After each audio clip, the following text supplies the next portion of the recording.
wire strippers, solder, electrical tape, 10mm spanner, Phillips head screwdriver, soldering iron.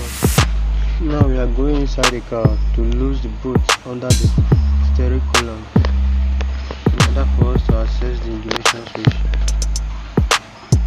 Now there are 3 bolts under the steering column. Just go down straight and lose it. Yeah.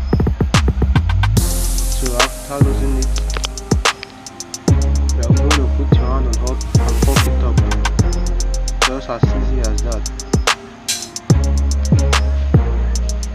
Turn it up. Okay. Here is the ignition switch.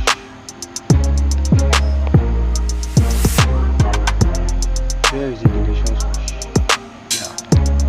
Very clear. So this yellow one is ACC. You are going to use